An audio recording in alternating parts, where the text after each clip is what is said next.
Ah, Bien.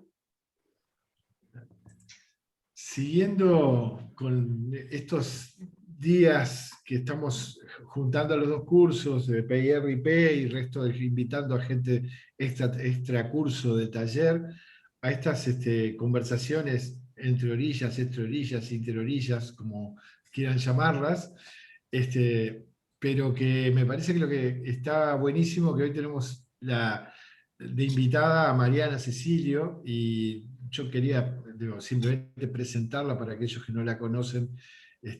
Mariana es una colaboradora docente del taller desde el inicio del taller Beri, desde el inicio, yo creo, del taller Pintos, ha sido siempre estado siempre vinculada a las tareas de taller.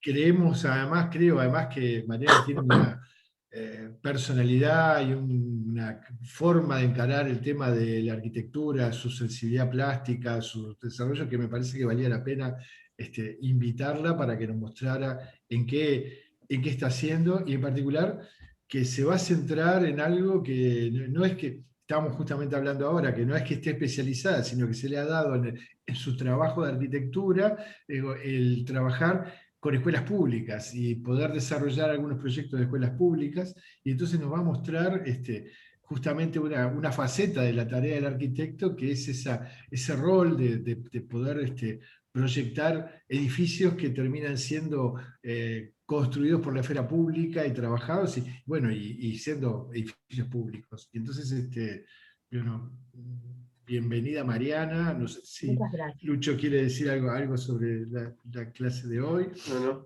está perfecto lo que decís. Arrancamos, entonces dejamos a Mariana y que comparta y que se termine de presentar. Bárbaro.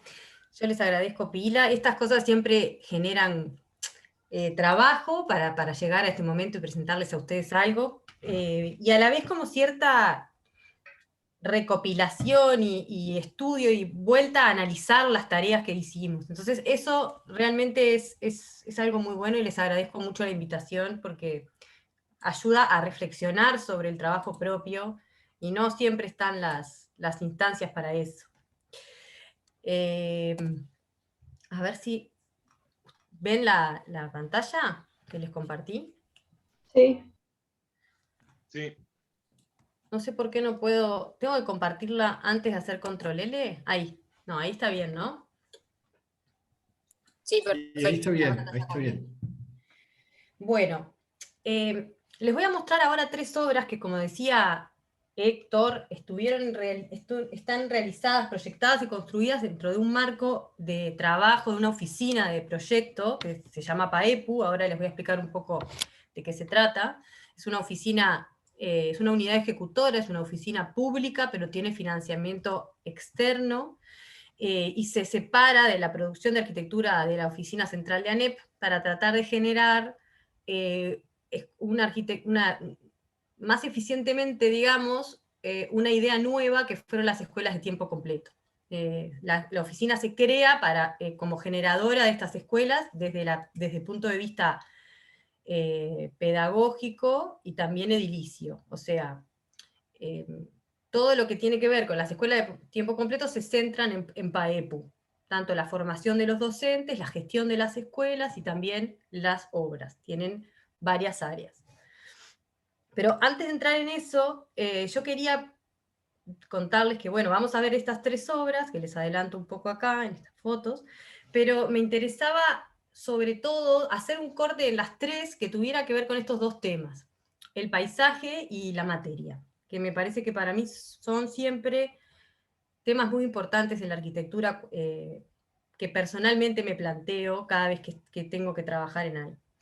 El paisaje entendido como un ecosistema, acá les pongo unas citas de autores, algunos viejos conocidos para nosotros, pero quizás para algunos de ustedes no, y alguna gente más contemporánea que está escribiendo sobre el tema, como Florencia Rodríguez, que esta es editorial de la revista Plot, dedicada al paisaje, en el que se habla del paisaje como un concepto que es más contemporáneo, que ya tiene varias décadas, donde el paisaje entrecruza las distintas disciplinas y empieza a ser entendido como un ecosistema en el que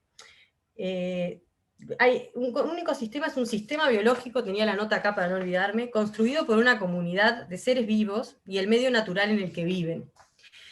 Nosotros construimos el medio en el que vivimos, entonces nuestras arquitecturas construyen este paisaje, que ya no es un paisaje entendido como puramente natural, sino es un paisaje en el que se entrecruzan la geografía, la arquitectura, el urbanismo y otra cantidad de ciencias.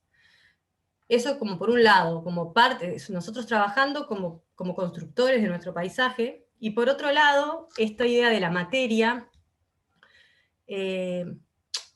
Primero, después les cuento un poco en otro sentido, pero primero que nada me interesa en este sentido que la plantea Palasma, en donde nosotros percibimos el espacio con todo el cuerpo. Por lo tanto, tenemos una percepción de la materia física. Palasma dice, yo le presto mis emociones y asociaciones al espacio, y el espacio me presta su aura. Me atrae y emancipa mis percepciones e ideas. Una obra de arquitectura no se experimenta como una serie de imágenes, sino en su esencia material, corpórea y espiritualmente plena, plenamente integrada. O sea, tenemos que entender a la arquitectura y la percepción de la misma como una actitud física casi. Por lo tanto, la materia va, en mi trabajo, pensada desde ahí, desde la percepción que podemos tener y las emociones que nos puede generar el contacto con esa materia. Paren que no pasa. Estos conceptos son trabajados en los arquitectos de toda la historia. Yo quería mostrarles algunas imágenes de algunas arquitecturas que han influenciado mucho mi aprendizaje, desde el taller, por supuesto, en donde pasan estas dos cosas simultáneamente, ¿no? Donde la generación del paisaje, un nuevo paisaje, y el trabajo de la materia con esta percepción áptica, confluyen como muy francamente, ¿no? Y esta idea de que los paisajes son nuevos, de que los exteriores se atrapan, de que no existe ese límite tan claro entre el interior y el exterior, y en que la arquitectura puede abrazar y contener y en cierta forma proteger hasta emocionalmente. O la relevancia que se le puede dar a un paisaje cuando este paisaje está capturado en determinada circunstancia, más allá de cómo se posiciona el edificio ahí, cómo se percibe el paisaje desde el mismo. Por si no saben, conocen las obras, las tengo citadas ahí abajo, supongo que sí.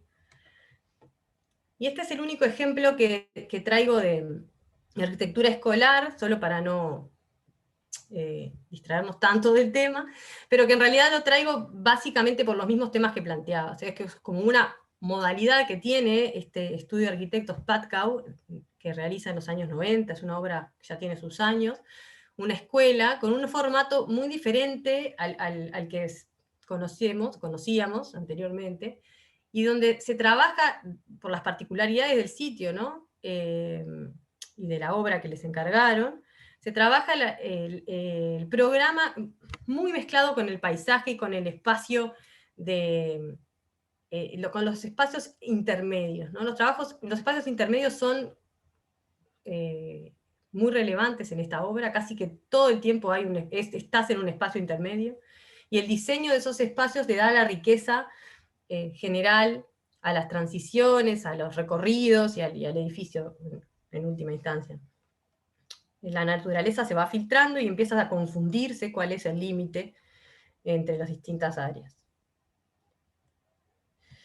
Bueno, PAEPU es esta oficina que yo les contaba hoy, es una oficina que tiene financiamiento externo del Banco Mundial y también contrapartidas nacionales, o sea, las escuelas se financian con dinero interno, pero también con préstamos. Depende de ANEP, de SEIP, y es tiene, como les decía, 4 puntos, ellos definen 4 pilares fundamentales de las escuelas de tiempo completo, que no implican solo los edificios. Ellos hablan de hacer escuela de otro modo, cuestionando lo establecido, o sea, la escuela de tiempo completo tiene un programa diferente, de hecho, y una manera de de enseñar y de organizar la parte educativa y pedagógica distinta, relacionarse con el medio, generar, revisar y cultivar los vínculos, promover los espacios para que ello ocurra. O sea, el vínculo con la comunidad es un pilar fundamental de la escuela de tiempo completo. Autoformarse de forma permanente, los docentes tienen que estudiar casi 4 años más para ser docentes egresados de tiempo completo. Y la escuela es mucho más que un edificio, pero el edificio da señales de qué tipo de escuela sucede allí. Entonces ellos plantean, cuando instalan el programa de tiempo completo, una escuela que tenga edificios dignos, que desde su materialidad, desde su lenguaje, transmitan una escuela abierta, una escuela segura y una escuela con mucha dignidad. Esto va un poco en contrapartida a lo que muchas veces pasa o pasaba, de tener soluciones parciales o puntuales en los edificios educativos, que terminaban teniendo tecnologías o materiales o materialidades de muy rápida construcción, que solucionaban eventualmente un problema puntual, pero terminaban dando una imagen de la escuela muy pobre, una imagen de lo que sucedía en los espacios muy pobre. Eran situaciones de emergencia que terminaban prolongándose en el tiempo, por mucho tiempo, y en definitiva la escuela terminaba siendo una serie de pequeños salones agregados, sin demasiada coherencia general, y sobre todo con una sensación de que el edificio no estaba a la altura de lo que estaba sucediendo ahí. Entonces se pone un pilar fundamental en el área edilicia. Esto implica que PAEPU tiene un área de planta física, que tiene, ahí abajo pongo los coordinadores, en el momento que yo estaba trabajando en planta física como proyectista, el coordinador era Carlos Itiá, ahora son Pedro Barrán y Luciano Lombardi, con una coordinación compartida, y en obras, Fernando de Ferrari y Mercedes Vázquez. Esto lo menciono porque en planta física se trabaja como un colectivo. O sea, si bien yo llego a planta por concurso, los cargos son todos realizados por concurso público, a la oficina, y la autoría de las escuelas es individual, porque en definitiva cada proyectista está frente al desafío de su edificio. Hay mucho del know-how que yo les explicaba al equipo docente hace un rato, que tiene que ver con un conocimiento colectivo en relación a las escuelas. Por lo tanto, también la autoría es en algún punto colectiva. Mis compañeros sabían mucho más que yo de una cantidad de cosas cuando yo llegué allí, ellos me transmitieron su conocimiento, me ayudaron mucho, o sea, es un trabajo en una oficina de proyecto muy interesante. Yo sigo trabajando para la oficina, pero ahora como externa, no estoy trabajando fijo ahí, y sigo sintiéndome parte de ese lugar, que la verdad que lo siento con mucho cariño. La primera escuela es esta, que les voy a mostrar, es la escuela número 40 de Artigas. La escuela tuvo un par de reconocimientos. Las 3 escuelas que seleccioné en realidad son escuelas que tuvieron algún reconocimiento más allá de la oficina, y bueno, me interesaba también un poco tratar de hilar y ver entre ellas qué relaciones podía haber. El equipo asesor en cada uno de estos edificios también es muy importante. Tenemos que trabajar, en este caso, por ejemplo, el ingeniero Jambi fue muy importante, ahora les voy a explicar por qué, tuvo una incidencia muy grande en el proyecto, en la colaboración que hizo en el proyecto. Y bueno, la escuela 40 de Artigas está justamente en la ciudad de Artigas. Artigas es, como sabemos, un departamento de una ciudad bastante pobre, empobrecida, que tiene un área urbana consolidada y luego tiene un área rural con poco desarrollo, pero justo esta escuela estaba ubicada en un lugar muy rico geográficamente. Es una escuela granja inicialmente, donde los niños iban, es casi rural, y donde había solo 3 aulas, muy poquitos niños, y la escuela empieza a crecer porque, como ven en la foto aérea, la ciudad se empieza a extender y la matrícula empieza a crecer. La escuela tenía este primer volumen que se ve, no sé si ven el mouse que estoy moviendo, supongo que sí, este primer volumen inicial, que luego tuvo una expansión con esta pequeña pastillita con 2 aulas más que preescolares, y nosotros intervenimos con esto otro que ahora les voy a mostrar. La escuela tenía un edificio inicial muy lindo, muy digno, con una conformación estructural y material muy buena. Ya la arquitectura con la que se había realizado esta segunda parte era un poco diferente, más compleja, más dura, donde estaban las 2 aulas preescolares, pero el edificio inicial tenía mucho de casco, de esa arquitectura de campo, muros muy gordos, muy sólida, muy interesante. Y tenía sobre todo un jardín, un ajardinamiento espectacular, con árboles de mucho tiempo, pero también con mucho trabajo, porque ahí, como había sido una escuela granja, específicamente en esta escuela, había un cargo destinado a la jardinería y al trabajo de todo el predio, que son 11 hectáreas. Eso no pasa en general en las escuelas, no hay un cargo destinado a nada que tenga que ver con el paisaje, pero en este caso sí. Esta escuela de las que les voy a mostrar es la única en la que había una comunidad ya establecida y trabajando, las otras 2 son escuelas nuevas, y bueno, el trabajo que nosotros hacemos en la oficina se trata también de eso, de intentar atender a cada comunidad en su necesidad puntual, y con las características que esa comunidad tiene. Esta escuela y esta comunidad tenían una característica en ese punto fascinante. El lugar era espectacular, y además tenían un empleado dedicado a la jardinería, que de hecho es esta persona, una persona que trabajó muchos años en la escuela, todavía sigue trabajando ahí, y por lo que podíamos proponer y pensar cosas que no se podían pensar en otro caso. Esto era como parte de la información básica que teníamos en este proyecto.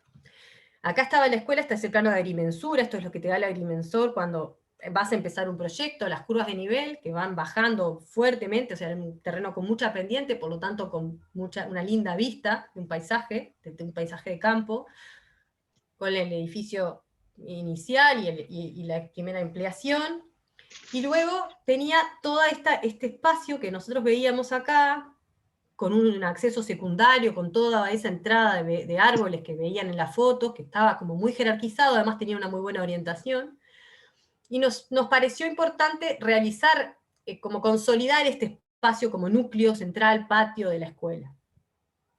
Entonces quisimos intervenir a continuación de esta ala de servicios, ubicando, como vieron en la foto aérea, nuestra intervención acá. Pero eso implicaba que teníamos que retirar todos estos árboles, que era una plantación de naranjos que habían hecho con la escuela, para intervenir en este espacio.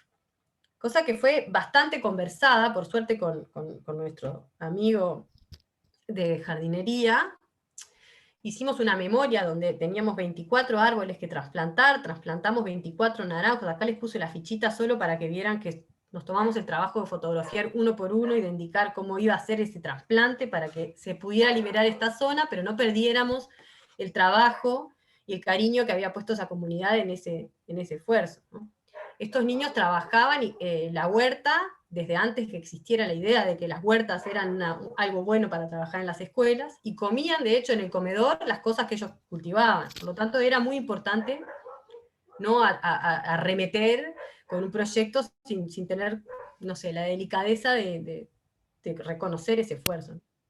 Bueno, y con él trabajamos mucho con eso. El trasplante fue muy bueno, casi les podría decir exitoso, aunque algunas de los ejemplares se perdieron. Y logramos, acá, como ven, plantear nuestra intervención. Ahora les explico un poco de qué se trataba, y en este sector trasplantamos los naranjos y consolidamos un bosque de naranjos y cítricos, digamos, con una cantidad de especies nuevas. La escuela tenía inicialmente estas 3 aulas que les decía, y las aulas preescolares, y un área de servicios. Lo que resolvimos hacer fue, en esas 3 aulas existentes, consolidar un comedor, y una tercera aula grande, un gran espacio extra para trabajos varios que siempre hay en una escuela, y estos 3 módulos quedaron absolutamente integrables. con la cocina ubicada acá en el área de servicios, los servicios nuevos, pero más o menos básicamente donde estaban ubicados, y los 3 módulos existentes como un espacio integrable que siempre es muy aprovechable en las escuelas, ¿no? Un espacio grande donde realizar actividades diferentes a las que se pueden realizar en el aula. Y luego resolvimos que todas las aulas de primaria, de primero a sexto, que son 6, iban a estar acá afuera. La intención era, para nosotros, en este esquema que es muy sencillo, intentar filtrar el paisaje. Era un paisaje realmente muy llamativo y teníamos un edificio como muy contundente y muy monolítico en la primera etapa, digamos, de esta escuela, y a nosotros nos interesaba tener un edificio bastante más permeable, donde se pudiese filtrar más el paisaje y donde los espacios entre las aulas tuvieran también una relevancia. También en Artigas, no se olviden que tenemos las temperaturas más altas del país, tanto más extremas, tanto en altas temperaturas como en bajas temperaturas. Por lo tanto, generamos en este espacio intermedio entre las aulas un espacio exterior techado que ayuda mucho, es como un gran sombráculo, ahora lo van a ver, para los veranos, y también protege mucho de las heladas y del frío del invierno, que también es muy fuerte en Artigas. Por lo tanto, acondicionamos también ese espacio exterior, pero interior a las aulas. Esta es una planta del sector. Las aulas se agrupaban de a 2, tenían un pequeño espacio de laboratorio, esas aulas podían cambiar o turnarse para el uso de eso. Y en general la tipología del aula era muy parecida a las que se hacía en cualquier edificio de la oficina, tenían unos espacios de transición, y en cada una de estas aulas diseñamos unas terrazas que servían, que eran más de la mitad del área del aula, para poder realizar actividades exclusivas del aula al exterior, pero en la intimidad de cada sala. Esas terrazas dan una vista al paisaje y tienen unos marcos con unas plantaciones de especies diferentes en cada una, y van floreciendo en distintas etapas. Eso también funcionó muy bien, pero funcionó muy bien porque teníamos, como les digo, un insumo muy importante que es la mano de obra de una persona especializada para eso. No se puede proponer esto en cualquier caso. Esto es un alzado, una fachada de ese primer espacio que se genera entre las aulas.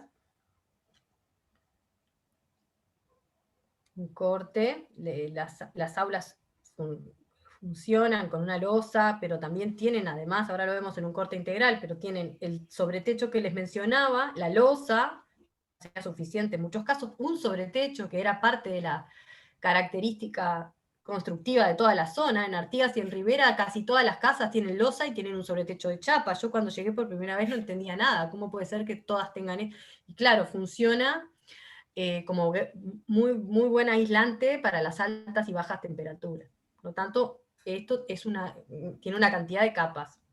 Acá están las terracitas que les mencionaba, que tiene cada aula, y la pendiente que de luego se abre en la vista del paisaje. Y esto un poco eran las fachadas que se veían desde el patio, en la relación con el edificio existente, y desde el resto del terreno hacia arriba. Bueno, acá está más detallado. Esto es un plano bastante técnico, capaz que alguno de ustedes los confunde, pero en definitiva lo que importa es tratar de ver la cantidad de especificidades que tenemos cuando diseñamos un edificio.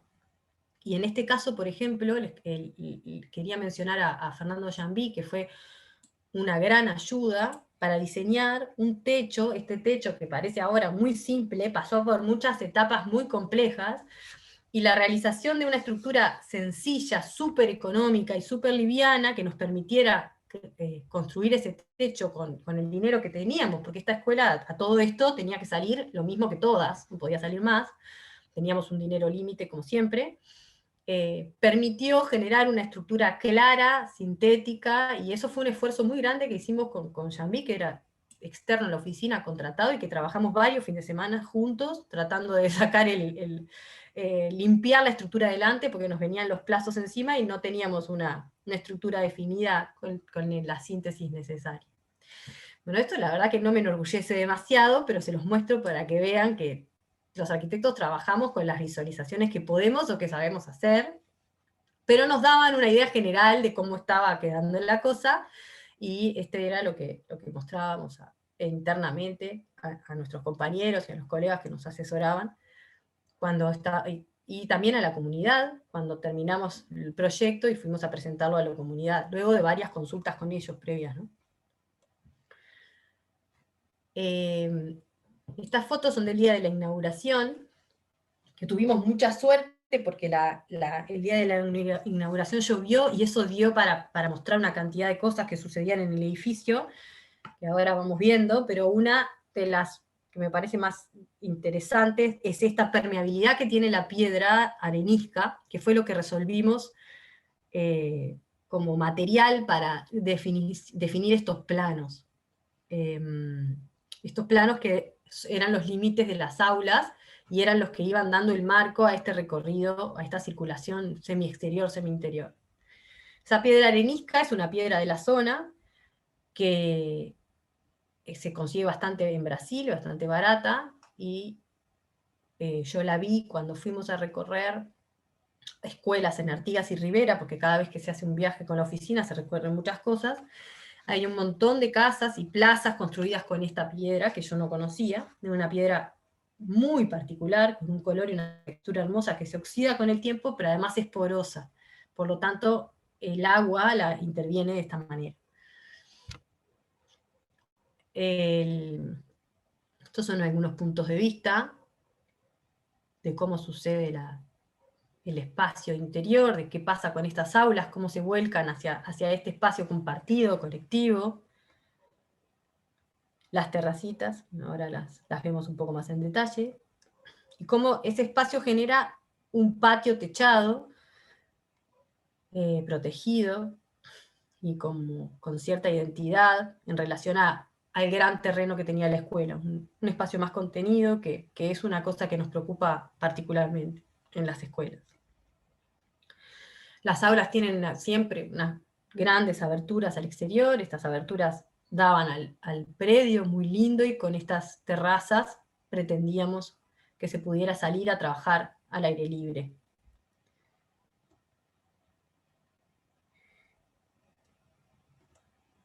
En el área existente hicimos un reciclaje casi que de mantenimiento, porque estaba muy bien, realmente muy bien la estructura, y logramos integrar estos 3 módulos grandes, generando unos espacios nuevos, colectivos grandes. Es un edificio clásico de este tipo, que quedó muy, muy bien, y con unas infraestructuras nuevas, eso funcionó muy bien. El acceso a la escuela tenía esta piedra arenisca también, que se usaba en los pisos. Es muy barata, es una piedra que llega muy fácilmente, y se utilizaba también en el suelo. Esta es como la fachada nueva del patio, digamos. Acá les daba el ejemplo de esta piedra, de este material, que es particular de la zona, si no hubiera sido utilizado. Y bueno, tanto con esas 2 claves, digamos, de la piedra arenisca del lugar y de este compañero de trabajo, es que podíamos proponer ciertas cosas que yo creo que le dan mucho carácter al edificio, ¿no? Esta idea de que la escuela sigue siendo una escuela granja, de que se trabaja con las huertas, y se trabaja con la jardinería, los niños ayudan y colaboran. Entonces pudimos proponer, bueno, esto de las terrazas, una serie de estructuras para que hubieran ciertos vegetales que treparan por estos muros de piedra. El paisaje siempre como productivo, escolar, está como siendo centro permanentemente de la escuela, porque es parte fundamental del trabajo que se hace allí. Y bueno, estos son los espacios exteriores de cada aula. cada aula tenía una especie identitaria, digamos. Habían aulas con un jazmín X, aulas con una campanita de bigonia tal, y cada aula tenía como su especie, y íbamos intentando fomentar la identificación de los niños con esto. El día de la inauguración estaba previsto realizar en ese patio nuevo, digamos, en el patio que había quedado conformado entre los volúmenes nuevos y la estructura existente, el acto de inauguración. Y bueno, se puso a llover fuertemente y por suerte pudimos probar qué era lo que pasaba con nuestro gran espacio techado. Entonces todo el acto termina sucediendo debajo de ese lugar, cosa que fue para nosotros una gran alegría, porque era la verificación de que aquello servía y que iba a ser útil para la escuela.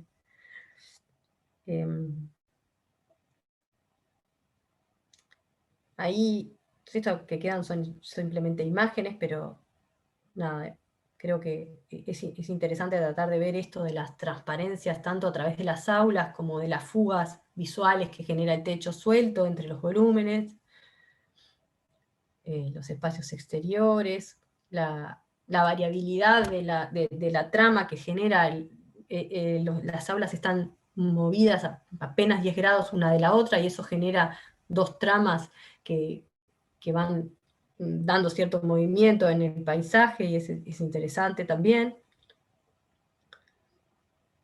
La sutileza con la que intentamos apoyar ese techo, que solamente tenía 2 pilares, el resto eran pilares que llegaban al suelo, el resto estaba apoyado en las aulas para que no tuviéramos la sensación de pesadez, está como sobrelevado por encima de ellas. Y bueno, este es el nuevo jardín, digamos, el nuevo espacio, el nuevo patio, con este edificio como en el bosque. Esta terminó, no sé si quieren preguntar algo específicamente sobre esta escuela o sigo con las demás y hacemos algo al final, como les parezca. Sigo. Yo te quería preguntar algo. Sí. ¿Cuánto tiempo le llevó desde que empezó el proyecto hasta que lo terminaron todo? ¿El proyecto o la obra? ¿Qué es lo que El proyecto, desde que lo empezaron a pensar así todo lo No, nuevo. el proyecto lleva como 6 meses, entre el trabajo de proyecto, desde la primera vez que vamos hasta la entrega de proyectos, sí. En este caso, es un proyecto ejecutivo bastante complejo y lo hice en este caso sola. No tuve, por ejemplo, ayudante, que en otros casos es más fácil. A veces el equipo es de A2, a veces hay un dibujante, en este caso no había. O sea que también eso hace que los tiempos sean. Pero también en el proceso del proyecto se van verificando ciertas cosas y se cambian muchas veces. Entonces, sí, da trabajo. No son cosas que se hagan de un minuto para el otro. O sea, una primera idea y una primera aproximación al anteproyecto sí se hace más rápido, pero después el desarrollo, digamos, por ejemplo, esto de la piedra arenisca llegó casi al final. Era algo que no estuvo siempre presente. En una de las visitas que fuimos, como que se abrió ahí el brillo y nos dimos cuenta que había que hacerlas de piedra arenisca. Pero es un proceso. Muchas gracias. No, por favor. Pero cualquiera de estos trabajos son trabajos como complicados. La arquitectura da mucho trabajo, en general. Bueno, después está esta segunda escuela, que es una escuela nueva, que está en Canelones, oeste. En este caso sí tuve una colaboradora, que fue Magdalena Ponce de León, que es docente también de la Facultad de Arquitectura, del taller Esqueloto. En Canelones, en este caso, estábamos prácticamente ubicados en el área rural de Canelones. Esto es Canelones ciudad, en el área oeste, donde esa es la ubicación de la escuela, donde se encuentra, hay una cantidad de plantaciones. Canelones tiene una gran actividad de explotación de frutales, de hortalizas y también de viñedos. Esta zona era una zona de viñedos específicamente, y algo que está muy metido dentro de la comunidad. Son una comunidad de productores, de pequeños productores. Justamente en este caso, muchos de los integrantes de esta comunidad trabajaban en la zona. En particular, la particularidad que tenía esta escuela es que el terreno, este terreno que está acá, fue donado por una integrante del club de Rotarios, que era propietaria, la señora, de este casco, de este centro de viñedos y de toda el área de plantaciones de viñedos. Y ella hace la donación de este sector, de este terreno, para una nueva escuela que hacía falta en la zona. Por lo tanto, la escuela y los viñedos estaban íntimamente relacionados, además de que el paisaje era muy, muy conmovedor, ahora van a ver.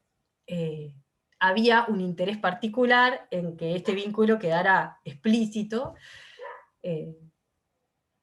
y eso intentamos hacer en el proyecto. La escuela era nueva, o sea, la comunidad no estaba trabajando, pero ya existía una directora y ya existían unos grupos que estaban en otras escuelas mientras nosotros proyectábamos y construíamos esta.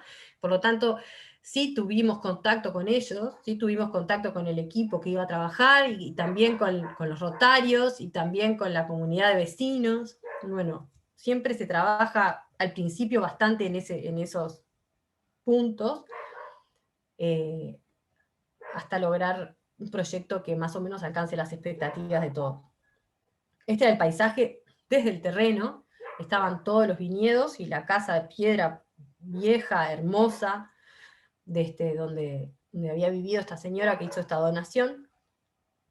El Club de Rotarios, imagínense, felices, no sé cómo logramos no tener una placa de Club de Rotarios en la escuela, pero creo que debe haber ahora, pero hasta el momento que yo fui no había, pero seguramente hayan logrado poner una. Pero realmente era muy impactante, este era el terreno. Y la zona era una zona de pequeñas casas, muy prolijas, muchas de autoconstrucción, casas de bloque con revoques y mantenimiento de pinturas bastante blanco y hormigón. El hormigón de las losas, de las planchadas, como les dice, era prácticamente lo que había en toda la zona. Eso también nos dio como alguna pista de qué pasaba con estas, que el contraste o el color que tenía esta zona, vinculándose esta vez con el blanco y el hormigón a una zona tan verde y tan suave, como ese contraste de materiales fue como una pista también inicial. El predio era el último de esta calle, después de esta calle ya se termina, la última calle es aquella, la que hace la esquina del predio nuestro, y a partir de ahí es área rural, con grandes extensiones de plantaciones. Entonces, bueno, lo primero que surgió, que esto ya es un gráfico más final, pero lo primero que surgió fue esta idea de establecer un marco a ese paisaje, de construir un paisaje interno, como les decía al principio, ¿no? La construcción del paisaje propio, del paisaje generado por la escuela, y de atrapar o traer ese paisaje para hacia adentro, que era tan significativo por todo esto que les expliqué, ¿no?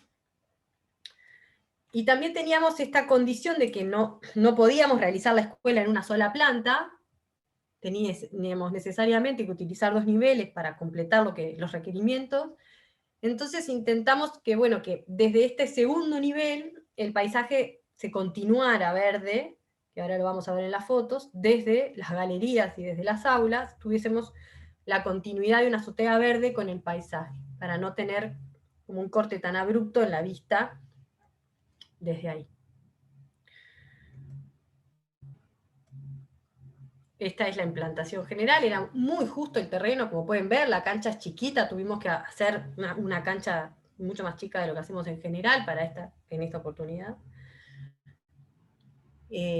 Pero nos importaba bastante, que siempre hay como algo relevante en eso, generar como un espacio contenido entre las aulas, de primera aproximación, y luego sí, tenés el terreno y el esparcimiento más grande del espacio, pero el patio contenido en una escuela es el corazón, es algo como muy importante. Entonces intentamos generarlo con estos marcos al paisaje, pero sin perder esta idea de que había un corazón de la escuela. La escuela tiene, en este caso, una estructura de comedor con un volumen de servicios que ocupa uno de los módulos. Las aulas preescolares, que son más grandes y tienen que tener sus baños propios, estaban en este sector. Y después acá había dos volúmenes iguales, dos niveles iguales, con 3 aulas de primaria y 3 aulas de primaria arriba. La dirección y la sala de maestros, una en planta baja y otra en planta alta. Esto se repite, son iguales las dos plantas del módulo de arriba. Entonces, bueno, la obra empieza y demora, mirá, ahí tenés, porque en realidad acá estas fotos quería mostrarles cómo el paisaje va mutando a lo largo del tiempo. Si se fijan en una etapa, los mimbres hay una plantación de mimbres adelante de los viñedos, esos mimbres se ponen absolutamente dorados, después eso cambia y se vuelve a poner todo bien verde. La obra demora, ¿viste? Demora todo un ciclo de la naturaleza. Y teníamos esta vez como bueno, desafío construir un edificio de hormigón visto, que no era lo que se estaba haciendo en las escuelas últimamente.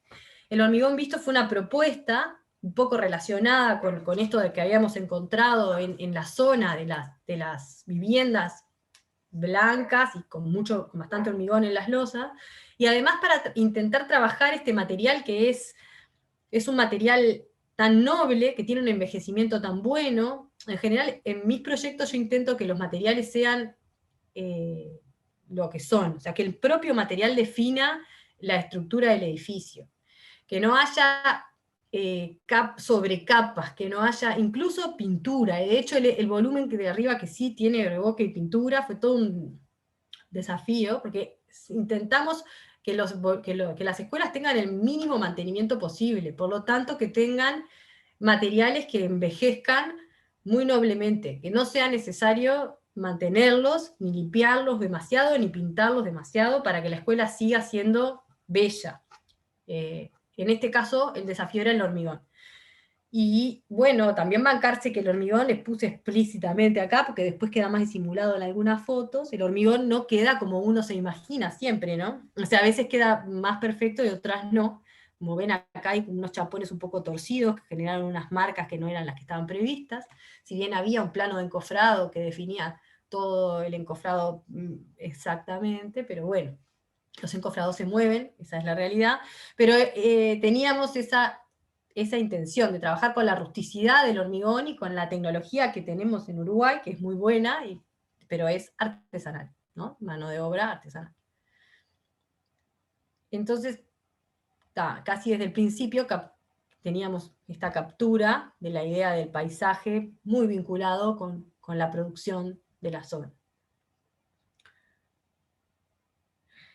La escuela se empezó a usar inmediatamente, que es con mucho éxito, la verdad, porque es una comunidad. Estas cosas, por ejemplo, que exista una comunidad que dona un terreno, que la escuela sea solicitada por la comunidad, son muy buena señal, porque generan un compromiso de la comunidad con el edificio y con la escuela y funcionamiento. Eso hace que esta escuela es una escuela muy cuidada, es una escuela que todo el vecindario, tenga o no tenga niños ahí, está interesado en el mantenimiento de la misma, ¿no? Para cualquier cosa que sea necesaria, ¿no? El Club de Rotarios, yo jorobo, pero son muy activos y son personas con las que la escuela cuenta de primera mano.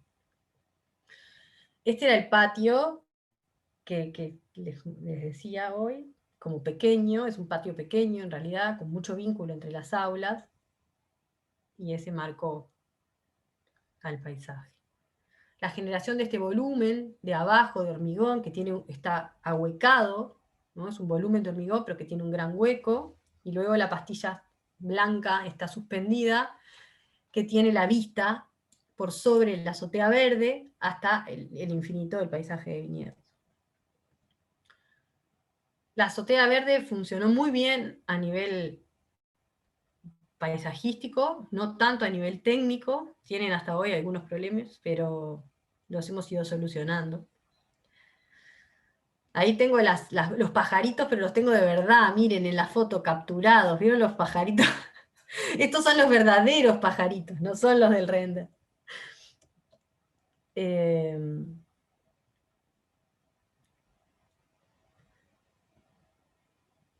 Y ahí está el barrio, la escuela de un nivel acompaña mejor el barrio, pero el volumen creo que también por la forma en que lo definimos, el volumen que está en planta alta, no es tan pesado en relación, o sea, no queda un volumen tan enorme en relación a la calle. Esta es la vista desde el patio exterior, digamos, desde el área de deportes hacia el interior de la escuela. También, bueno, los colores como siempre, tratando de darle identidad a cada aula. Estas son las galerías, que también son casi que parte, un prototipo de la oficina, ¿no? Amplias galerías, donde se juega mucho, se utiliza mucho los espacios de galería como espacios para estar. Esta protección que definimos como cerramiento, pero cerramiento permeable.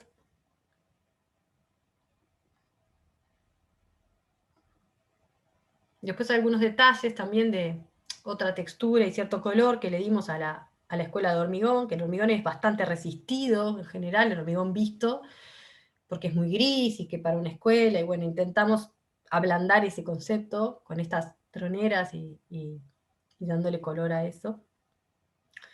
Y bueno, acá estaba un poco referido a la participación de la comunidad y lo que implica, esta es la inauguración de la escuela también, lo que implica una escuela nueva, y toda la inquietud y participación que hay en la comunidad cuando eso sucede.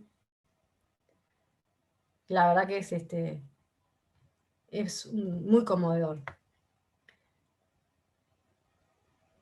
Acá estaban utilizando su nueva escuela. Y los espacios siempre, como intento mostrar en estas fotos, que no son muy buenas, tengo otras mejores al final, siempre están como con mucho franco vínculo con el exterior y también en el patio, ¿no? La escuela se comunica entre ella, todos los espacios se ven, todos los espacios están vinculados. Y de casualidad hicieron una nota sobre esta escuela y el fotógrafo, un excelente fotógrafo, Pablo La Rosa, que es compañero mío del fotoclub además, de hace muchos años, me regaló las fotos, que las voy a mostrar, que son claramente mejores. Y además creo que captó, además de subirse a lugares que yo no había hecho después de la obra, para sacar las fotos o buscar puntos de vista muy creativos, creo que captó el concepto y realmente le agradezco mucho esta fotografía. Acá se ve muy claramente que es así, la continuidad que tiene el paisaje desde las aulas, sobre la azotea verde. Esto del reflejo y estar permanentemente en vínculo con el exterior, desde los espacios interiores.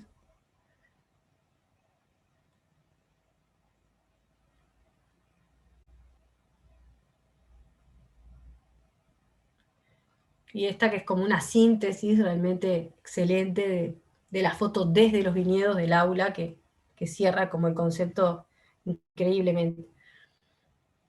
La verdad que estuvo muy generoso, Pablo. Esta termina acá. No sé si alguien quiere preguntar algo sobre esta en particular. Seguimos. Bueno, sí. Yo. El hormigón tiene como una trama que tiene como esas marcas verticales y horizontales. Sí. Parece como prefabricado, pero no lo es, ¿no? No. ¿Quién está hablando? No veo. Ay, me gustaría verte, pero... Tatiana. Tatiana, Perdón. ¿puedes prender la cámara, Tatiana? Así te veo. Ahí la prendí. Mirá. Ahí va, hola. El hormigón es artesanal, es un encofrado, solamente que no es un encofrado de tablas, es un encofrado de chapones. Chapones son bastante más lisos, a ver si aquí se ve, bastante más lisos que la tabla, porque es un fenólico y es un chapado casi plástico la parte exterior, y lo que se hace es definir buñas o separaciones que tienen esos chapones, y estas son las líneas que tú ves ahí. Pero Claro, eso sería, pero- es un hormigón artesanal, y con todos los defectos del mismo, ¿no? Pero a la vez esos defectos lo hacen también más rico, no sé. Sí, sí, totalmente. Yo tengo otra pregunta. Sí, Vos, vale. vos en este y en el anterior dijiste que como que el espacio y el terreno en el que vos estás trabajando te da como pistas sobre cómo va a ser el proyecto que vas a terminar Sí, construyendo. seguro. Y eso es como una relación que se aplica, vos crees, o sea, quiero saber tu opinión, crees que se puede aplicar a cualquier proyecto que estemos trabajando, que genera como cierta mimetización con el ambiente y que los vale como más aceptable hacia a la sociedad y al entorno en que estás. No, mimetización no sería la palabra que yo usara. Lo que sí creo que eso incluso es una posición que tiene la oficina mía. Cuando yo llegué, eh, cambió el jefe. El jefe anterior, que era Ramiro Bascans, que también fue docente de nuestro Sería. taller, tenía una idea diferente de cómo debían hacerse los edificios. La oficina generaba prototipos, y los prototipos se instalaban en las zonas, en los terrenos, de diferentes maneras. Había un estudio, había 2 o 3 prototipos y 2 o 3 formas de instalarse. Cuando Ramiro se jubila y entra Carlos Sitiá, él cambia la idea, y él tiene esta idea de que, bueno, cada comunidad, cada terreno genera un edificio distinto.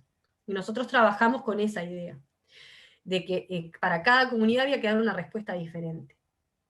Yo creo que eso está bien, creo que tiene que ser así.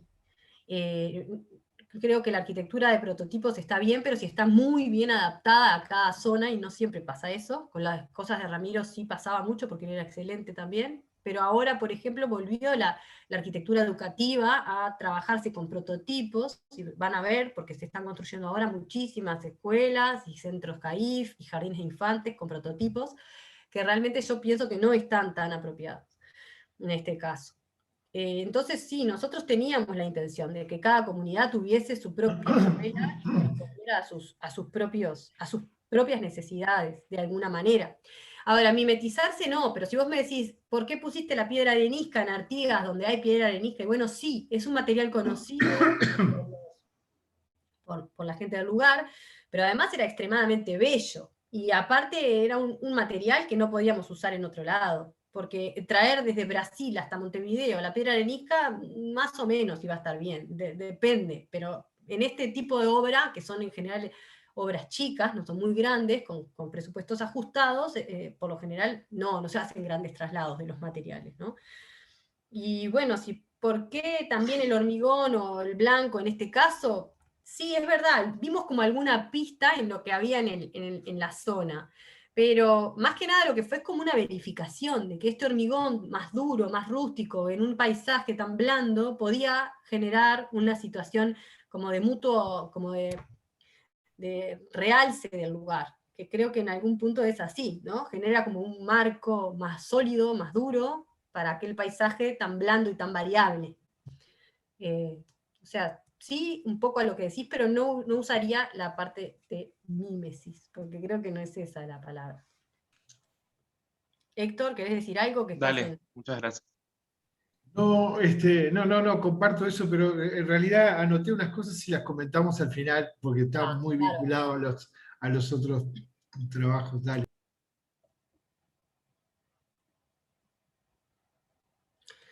Bueno, esta es la última escuela, que también es una escuela nueva, en Colonia Nicolich.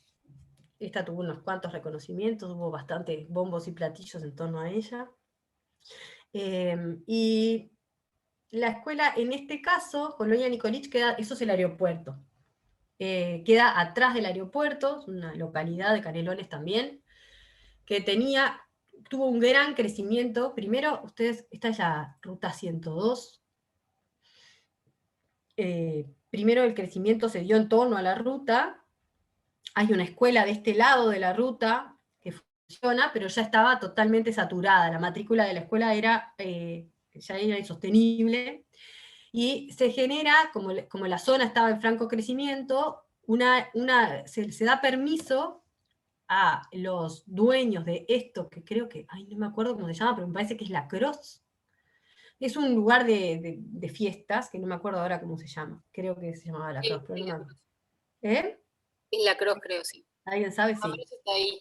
Ahí va. Los dueños de este lugar tenían una serie de terrenos, acá, todos estos de hecho, y se habilita el cambio de definición de los terrenos, que eran semirurales, la intendencia habilita que sean urbanos. Por lo tanto, se da una cantidad de loteos nuevos, que acá empiezan a aparecer hoy en día, si van a la foto de Google, todo esto está fraccionado y ya está lleno de casitas también. Y se venden los terrenos individuales para construir las casas. Como contrapartida, la Intendencia pide, para permitir eso, que genera un gran beneficio en el especulador privado, que va a vender los terrenos mucho más caros, que si los vendiera con la definición de terrenos rurales, la Intendencia pide una contrapartida y es un terreno para la escuela. Una escuela que se tiene que hacer en esta zona porque está creciendo rapidísimo y porque la escuela existente ya no daba abasto. Y se genera ahí, la Intendencia ubica un polo tecnológico, educativo, que son una UTU que hay acá, que es un prototipo, muy pobre, realmente muy pobrecito. A mí me da mucha lástima que la arquitectura educativa esté en ese camino, la verdad. Y un gimnasio que está acá, que se puede usar tanto por la UTU como por la escuela, que es también es un prototipo. O sea, es un gimnasio que es traído entero de China y se monta en cualquier lugar. Muy útil, realmente, pero bueno. Entonces, la escuela fue lo primero que se va a construir en este lugar. No había casi casas, y nosotros llegábamos con el peso de decir, bueno, nosotros somos la escuela, somos la institución, pero no es cualquier institución, somos la escuela. Tenemos que dar una señal de solidez, de solvencia, una señal cálida, pero a la vez contundente, de que la institución está acá y va a amparar a este nuevo crecimiento, ¿no? Y bueno, fue un desafío también resolver eso. La escuela, como ven, está definida con un patio en U, abierto hacia el paisaje, que también se ve de campo, y del aeropuerto se ve todas las salidas de los aviones. De hecho, hubo una invitación no sé de quién, de hecho, de una aerolínea o qué, pero fueron varios alumnos a hacer su primer vuelo, su primer viaje en avión. Hicieron como un paseíto y volvieron. Porque claro, están muy cerca, ¿no? Realmente. Y bueno, el terreno era esto, no había nada en principio, pero bueno, cuando empezamos como en la recorrida, en esto que vos decís de cuáles son las pistas, y bueno, sí, aparecen pistas, o sea, el detalle es ese, es tratar de pensar en este lugar qué es lo que está pasando que está bueno, ¿no? Y nosotros encontramos, miren esto, ¿no? Porque realmente yo después cuando lo miraba, había algo en este color que tienen toda esta vegetación que hay en el lugar, que es una vegetación silvestre, que tiene ese color como férreo, y que también tenía esa casa atrás, que da como un contraste, y hay como un diálogo con los verdes, que realmente fue una pista, no lo puedo negar. O sea, eso pasa también, ¿no? Que es que hay como cierta intuición de las cosas y decís, bueno, ¿qué pasa acá? ¿Qué está pasando con esto? Acá pasa algo plástico que es muy interesante. Y bueno, eso lo tomamos en cuenta para resolver el material. La escuela, si bien es una escuela que se ve como una U, entera con esta apertura hacia el paisaje, en realidad son 3 volúmenes techados, donde se define un acceso y un patio que separa una área de comedor y cocina y dirección de las 2 tiras de aulas continuas. Y hay una piel envolvente que recorre todo el edificio y que le da el carácter unitario, y esa piel es de ladrillo. También el terreno era pésimo, porque como siempre pasa, en las contrapartidas que las intendencias piden, reciben lo peor y lo aceptan. Es un terreno absolutamente inundable, esto que hay acá es una cañada. Todo este terreno está definido por una cañada. Una gran cañada, que después lo podemos ver de vuelta en la foto aérea, me olvidé de mostrarlo, que viene desde muy arriba. Y el terreno que cede, el privado, que va a fraccionar todo su terreno, es el peor terreno. Es el terreno inundable, el que no puede venderse fácilmente. Y bueno, la Intendencia lo recibe y ANEP tiene que hacer una escuela ahí. Todo este sector de la cancha es un área que utilizamos para contener esa inundación. Ven que está como grisado, o sea, nosotros acá tenemos un quiebre en el terreno y un salto hasta este punto, porque sabíamos, estudiándolo con el asesor de sanitaria, que en los picos altos de lluvias la cañada iba a desbordar y teníamos que generar una contención para eso. Por lo tanto, esta cancha no es como todas, tiene que ser permeable para poder filtrar el agua y en determinados momentos del año queda absolutamente inundada.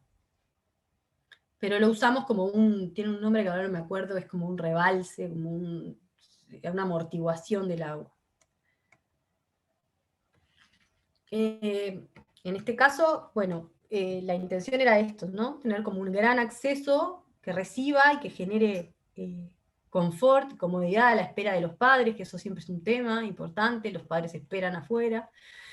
El comedor y la cocina estaban vinculados a la calle y al norte, que son como las áreas más públicas, digamos, y luego la escuela estaba más controlada, las aulas, y en torno siempre a este patio, ¿no? Como primera referencia.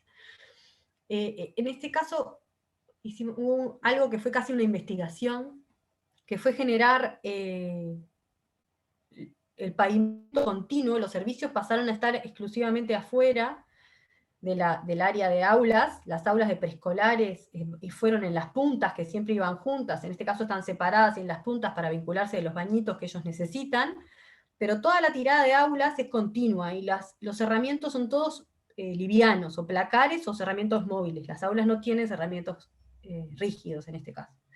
Y los muros están hechos todos en torno a pilastras, o sea, se genera un sistema de pilastras, tanto hacia el exterior como hacia el interior del patio, y entre las pilastras se resuelven las aberturas, que la abertura tiene la composición entera del muro hasta el suelo, es una abertura, un panel, o tiene un detalle, que ahora lo vamos a ver, de pequeños espacios para sentarse, como banquitos o rinconcitos dentro de las galerías, y luego hacia afuera tiene una serie de pilastras que son de ladrillo, que se resuelve un muro hasta nivel de antepecho, y luego una abertura continua hasta la losa.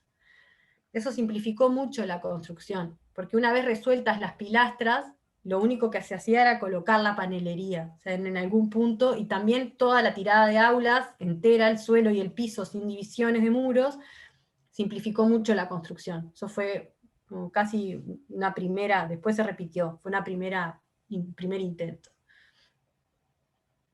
Bueno, estos son los gráficos más técnicos esta vez. Con el muro continuo de ladrillo que iba abriéndose o cerrando, depende de lo que tenía que proteger y cuánta luz queríamos dejar entrar o cuánta privacidad. Ese muro envuelve toda la escuela, tanto espacios exteriores e interiores, y este gráfico quedó muy feo, pero la fachada interior tenía otra textura. Era de aluminio, más blanca, más gris, por el hormigón de los pilares y las pilastras interiores, y con colores relacionados a cada aula. De todas maneras, siempre está la permeabilidad, el aula es continua, abierta, hacia un lado y hacia el otro, eso como en todos los proyectos. Y esto es como para que vean un poco el tipo de definición de los planos de obra.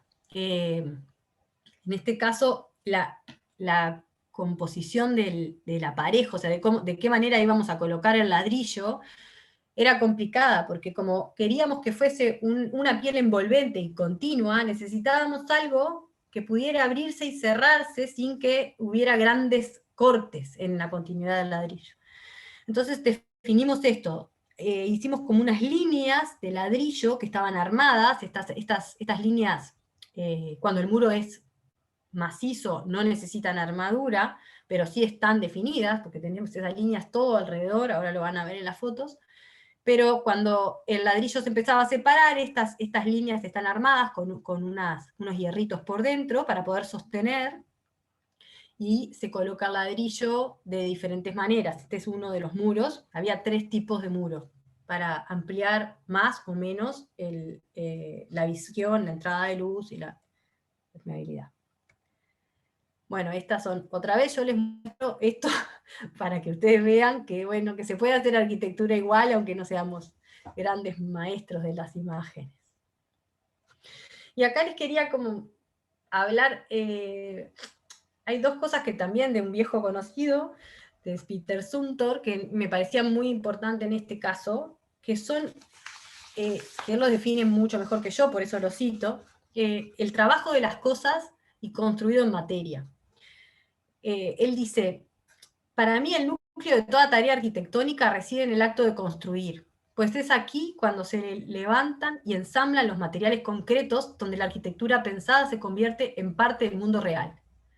Me impresiona ese saber sobre la producción de las cosas que sirve de base a sus capacidades, y por ello intento proyectar edificios que hagan justicia a dicho saber, y que sean también merecedores de plantear un desafío a esas aptitudes. Las aptitudes de los constructores, de los artesanos, él dice, y los ingenieros, ¿no? Eso es realmente algo que es muy particular. Cuando nosotros planteamos esta escuela, hubo un gran boicot en la oficina en relación al ladrillo visto y al trabajo del ladrillo cablado. Se decía que no había más mano de obra para ejecutar esas cosas, que iba a ser tremenda, que iba a ser carísimo, que, bueno, de a poco fuimos como sacando esas barreras y realmente tuvimos una excelente respuesta del grupo de profesionales que trabajaron en esto, que trabajaron con muchísimo amor y con una expertise impresionante. La escuela quedó realmente muy bien. O sea que esta mano de obra artesanal existe. Nosotros sabemos mucho trabajar así en Uruguay y lo hacen muy bien.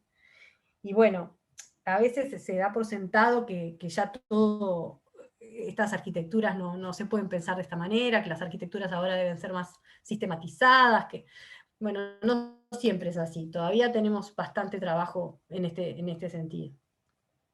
Y bueno, y después esto otro que plantea Zumthor, de construido de materia, donde habla que intenta trabajar de manera precisa y sensorial el material, es un poco parecido a lo que les decía al principio, pero donde dice que los materiales pueden adquirir cualidades poéticas si se generan las pertinentes relaciones formales y de sentido en el propio objeto. Los materiales de por sí no son poéticos.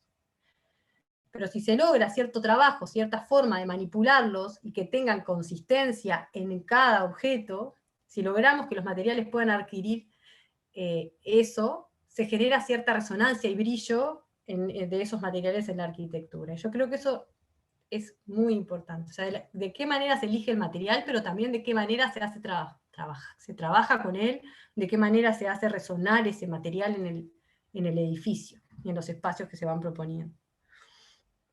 En este caso, el material llega así. O sea, cuando Peter Zumthor dice los materiales no son poéticos por sí mismos, bueno, es verdad, el material llega en camión. O sea, es muy lindo, pero no es que haya mucha poesía. Igual tiene su color y tiene su textura, y eso es una cosa muy bella, pero esto es el cargo de material, que además fue elegido muy cuidadosamente. Tuvimos muchos ladrillos primero, hasta llegar a este, que era el que estaba bien.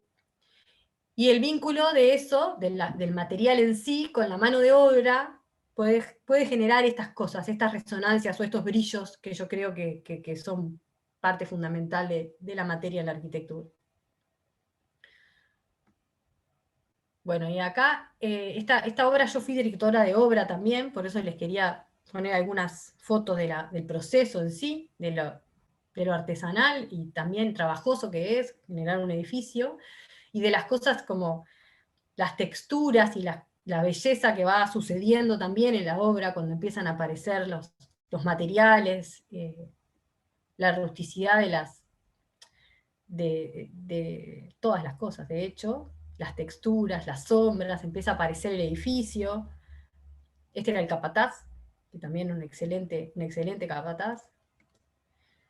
La complejidad que tiene, por ejemplo, generar un acceso que no tiene un pilar, como lo van a ver ahora. El acceso no tiene un pilar, falta un pilar en el módulo. No sé si se fijaron en la planta, pero para generar esa gran boca, nosotros en el módulo de la escuela suspendimos un pilar. Para eso hubo una gran complejidad en este punto de la losa, para tratar de sostenerla sin ese pilar. Y luego esto del trabajo para hacer que el material funcione o trabaje de una manera como más novedosa o más particular, que bueno, que en principio estas pilastras, por ejemplo, eran casi que consideradas imposibles. Realmente quedaron muy bien.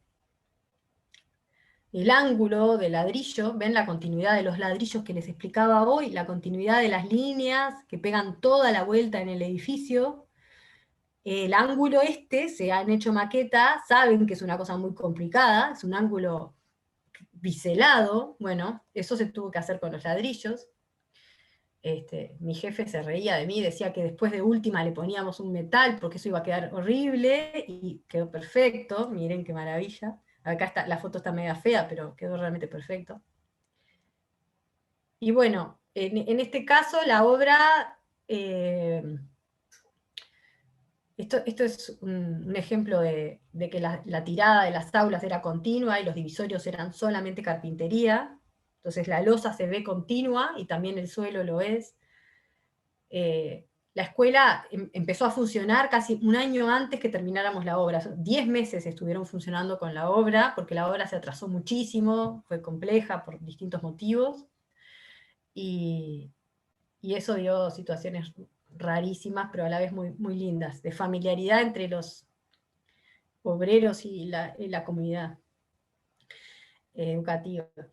Estos son unos pequeños cuadraditos que fuimos generando entre las pilastras de las aulas, que tenían una ventanita y un espacio identitario. Cada aula lo fue colonizando, después van a ver. Y bueno, acá estaban funcionando ya en el comedor, que tiene el filtro de ladrillo. Esos son los padres. Y bueno, finalmente se inauguró.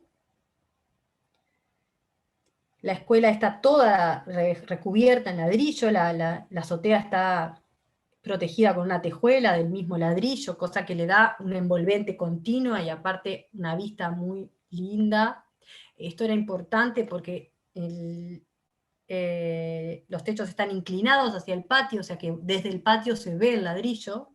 Era muy importante lo que había en esa azotea, no podíamos dejar una azotea con una terminación fea, porque era muy importante la percepción desde el patio. Estas son las pilastras, que también para darle énfasis a la delgadez que tienen, que son un ladrillito puesto de canto, hicimos estos muros inclinados que hacen ver la vista entera desde piso a techo de la pilastra, y le da esa delgadez. Y estas que son de hormigón son los pilares estructurales. Las pilastras no son estructurales, claramente, ¿no? Los pilares de hormigón tienen la misma sección que las pilastras, pero de hormigón. Resolvimos dejarlos de hormigón visto para que tuvieran la misma delgadez y las líneas fueran iguales, aunque tuvieran distinta materialidad. Podíamos haberlos revestido, que fue una opción, pero iban a quedar mucho más gordos, y nos parecía mejor darle continuidad a estas sombras delgadas. Y bueno, acá está esto que les contaba, ladrillo continuo, con las líneas, estas líneas que dan vuelta a toda la escuela, y el ladrillo que se va abriendo y cerrando según las necesidades.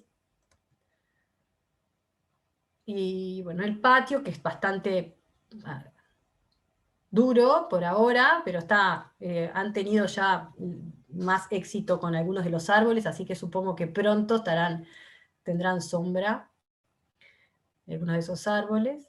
Y la textura interior del patio, con los colores. Este es el hormigón, para que vean, también es de chapones, y miren, sin embargo, la rusticidad que tiene. Un patio que hay de servicios al costado de la cocina, tiene un hueco. Y estas son las aulas ya ocupadas.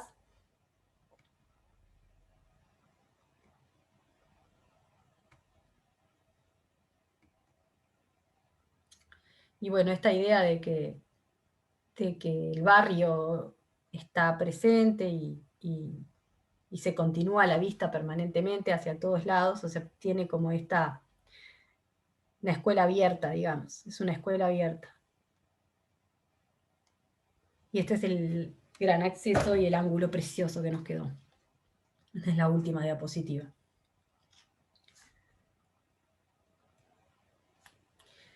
Así que bueno, por acá terminamos.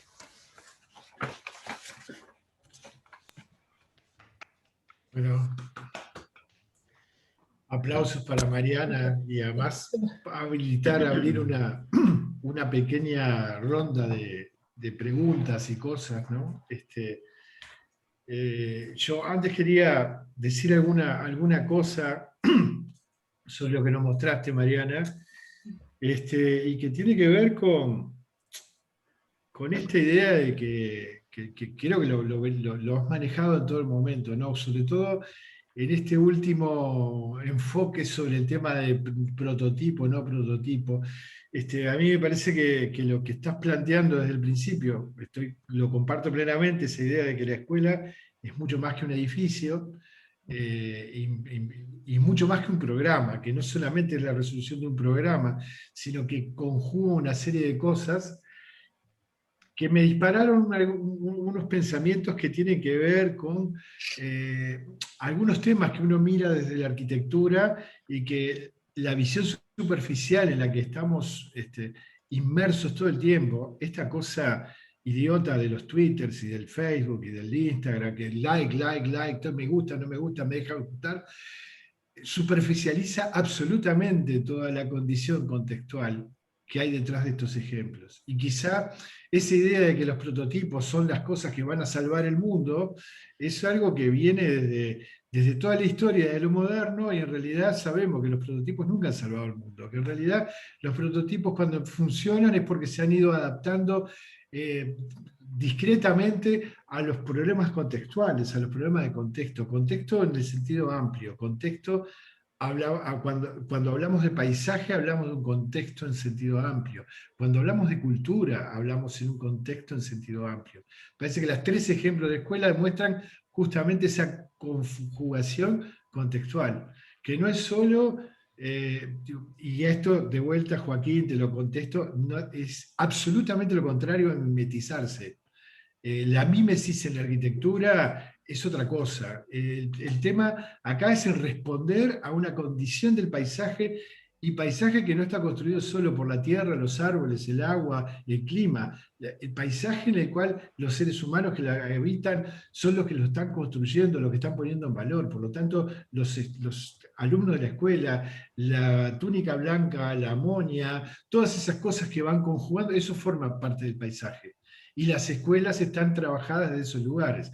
Por otro lado, además, lo geográfico también está jugando. Digo, la escuela de Artigas tiene una condición bajo ese megatecho, digo, y porque todos sabemos lo que es el clima en Artigas en primavera y en otoño, cuando acá en Montevideo hay 4 grados bajo cero, en Artigas hay 15 grados. Entonces, digo, las temperaturas de los lugares, acondicionar climáticamente un lugar implica un pensamiento desde la arquitectura. Pero lo que parece que lo que está planteado acá atrás es el sentido de la arquitectura, el verdadero sentido de la arquitectura. Muchas veces nos tratan de vender los prototipos como una condición de abaratar una determinada condición. Y la prueba está que esta última escuela se pudo construir, y se pudo construir sobre los parámetros que están fijos, sobre seguramente presupuestos que son muy exiguos, pero que en realidad les están sacando el máximo provecho. Y yo ahí me hace acordar una cosa que ya lo he hablado, incluso como alguna de las compañeras de Mariana, además trabajó en el diploma de especialización de proyecto sobre el tema de escuelas. Hemos discutido muy en profundidad estos temas. Del tema de la educación y la pedagogía y la didáctica dentro de la arquitectura. A mí me hace acordar a alguna cosa que hemos hablado mucho en el taller y en facultades. una cita de los hermanos Crié cuando hicieron un sistema escolar donde ellos se planteaban que la escuela tenía que representar la casa, y la casa está siempre construida sobre pilares, sobre cosas sólidas, sobre estructuras sólidas, sobre contextos sólidos. Por lo cual, la arquitectura debe responder a esa condición de contención. Es la casa, es una extensión de la casa, sea cual sea la didáctica que se está trabajando ahí. Otra cosa que me parece que es importantísimo en lo que está planteando Mariana, en las 3 escuelas, y capaz que a algunos de ustedes les parece que es un poco traído de los pelos.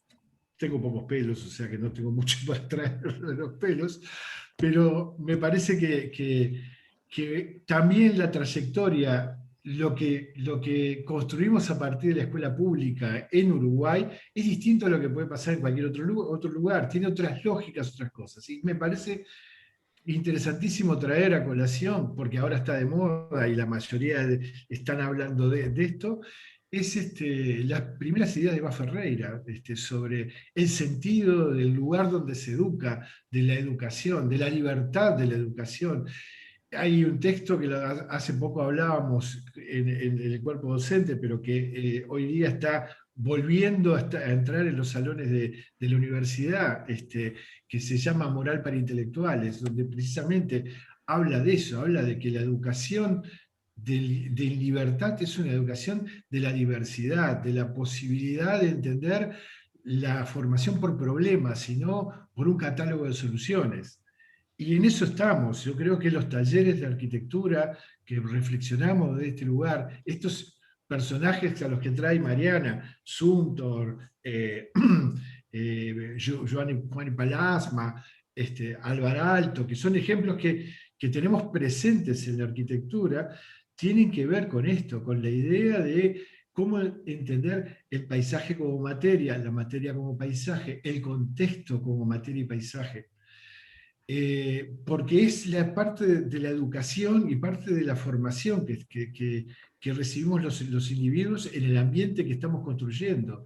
Y me parece que esta actitud arquitectónica es una actitud, por lo menos es la que en el taller tratamos de consolidar y de llevar hacia adelante. Me parece que además otra cosa interesantísima de lo que muestra Mariana es eso de, además, dirigir la obra, subirse a un andamio, mirar las armaduras, corregirlas, entender todo lo que es un proceso. Y cuando Joaquín también le planteaba el tiempo, 6 meses para hacer un proyecto de cero, un proyecto ejecutivo, es un semestre de facultad, de hecho. Y terminar un proyecto para poder ingresarlo, para poder construir un edificio, es lo que realmente es una práctica que realmente cierra la tarea del arquitecto. El arquitecto hace todo eso. No hay una especialidad específica para dirijo la obra, hago proyecto, no, hace todo. ¿Tá? Y logra entonces configurar esa idea de que el proyecto es un proceso y que el proyecto además incluye un pensamiento didáctico, pedagógico, porque no solo se aprende del proyecto que hace el arquitecto, sino todo lo contrario, se aprende mucho más del obrero, del individuo que está haciendo la jardinería, de las maestras que opinan, de los estudiantes y de los alumnos que usan la escuela, ¿no? Entonces me parece que es como una gran enseñanza para poder entender la compleja labor del arquitecto y cómo el arquitecto está involucrándose en todas estas cosas, ¿no? Yo te agradezco, Pila, Mariana, por el sentido que le diste a la charla, porque me parece que es una de las cosas más lindas que pasa en la profesión nuestra, ¿no? Sí, la verdad que sí, que fue, el trabajo en la oficina fue y sigue siendo, de otra manera ahora, pero sigue siendo un trabajo muy gratificante. Esto que hablábamos al principio de que, bueno, los espacios de trabajo del arquitecto no son solamente la idea del arquitecto independiente, también hay mucho espacio de trabajo en excelentes lugares para desarrollarse, desarrollar la profesión, y este fue un éxito, la verdad. Bueno, abrimos una ronda de preguntas extras, ¿no?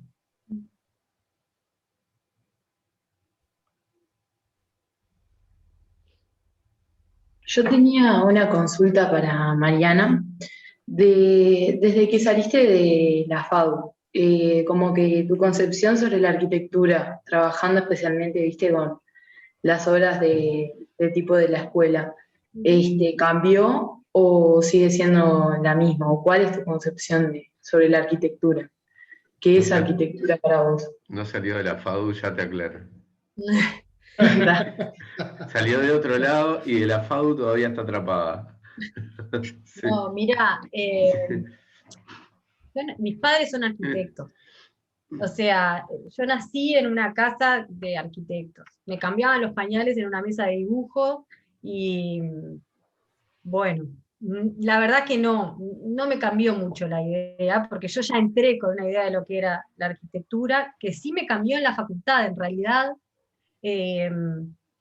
porque el trabajo de mis padres se dedicaban a hacer vivienda social y era muy bueno y muy extenso, muy trabajoso, pero a mí me gustó el proyecto, que en algún punto era considerado una frivolidad,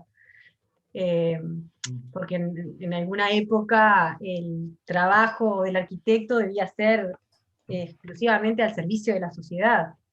Y para mí fue como una lucha interna un poco, descubrir que en la facultad me gustaba tanto el proyecto y cómo podía hacer que eso redundara en un trabajo útil para la sociedad. Y bueno, finalmente este trabajo me dio esa conjunción, ¿no? Fue como decir, bueno, mirá, tomá, me gusta el proyecto y además trabajo para la sociedad de una manera, en este caso muy explícita. Siempre el proyecto ayuda casi de cualquier manera, porque cuando un espacio está bien proyectado, la vida en ese lugar se da de una mejor forma. Entonces, ese ya es un suficiente trabajo. Pero no me cambió para nada. Además, en realidad yo me recibí, salí de la facultad, me presenté a este llamado para este trabajo, un llamado público, que demoró 9 meses, y cuando me llamaron, yo estaba entregando la carpeta, y le dije, no, mire, no puedo ir porque yo en 15 días entrego la carpeta, no voy a poder ir, tengo que terminar esto, estaba hasta acá, imagínense, estás entregando una carpeta.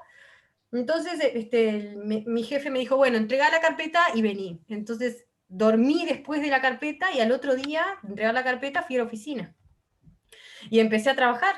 Y bueno, crecí muy rápido, la verdad, porque mi jefe me tuvo mucha confianza y me dio, a los pocos meses que estuve en la oficina, proyectos a cargo. Yo entré como ayudante, colaboradora. Y entonces muy rápidamente empecé a trabajar ahí con toda la complejidad. Y eso fue muy formativo para mí, muy formativo.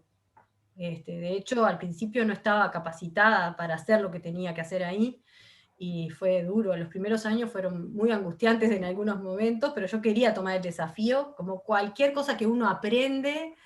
Yo creo que siempre digo lo mismo, para mí ninguna de las cosas que yo aprendí en la vida fueron sin dolor. El aprendizaje va con una cuota de dolor, es doloroso. Y bueno, en este caso para mí fue bastante doloroso, porque al principio era complejo, implicó mucho esfuerzo para tratar de estar a la altura. Pero estoy súper agradecida, la verdad, de la oportunidad. Gracias. Yo quería preguntar, capaz que mi pregunta es medio tonta, pero quería preguntar cómo es para un arquitecto, por ejemplo, vos recién recibida, ya contaste que presentaste eso y demoró 9 meses, pero cómo es para un arquitecto en general el hecho de conseguir trabajo, de plantarse un concurso, de, no sé, empezar como su carrera a ejercer. Y, hay muchos caminos, creo que no hay casi no hay ninguna forma a priori. Yo, por ejemplo, no tenía para nada claro que me iba a presentar a un trabajo en una oficina pública, pero apareció en el diario y me presenté. Hasta ahí había trabajado en estudios privados muchas veces con mis padres en un tiempo, pero después traté de alejarme del nido, y después trabajé también en el estudio de Héctor en un momento. Intenté hacer caminos independientes, y bueno, esto surgió como después surgieron otras cosas, cuando dejé de trabajar fija en la oficina, se abrieron otras posibilidades por mi disponibilidad de tiempo, porque estos trabajos también tienen una cuota dura, rígida, horarios muy fijos, muy duros, y eso hace que no puedas participar de muchas cosas. Después de que dejé el horario fijo en la oficina, me pude presentar a concursos, y eso también fue un camino muy lindo que hicimos con un equipo. Y eso también es una manera de iniciarse y de iniciar trabajos. A los concursos hay que presentarse, me había dicho Lorente, el Pali Lorente, que era amigo de mi papá, una vez me dijo, vos presentate a todo, que no sabes por qué, un día empezás a ganar. No tenés ni idea, pero hoy un día que ganás.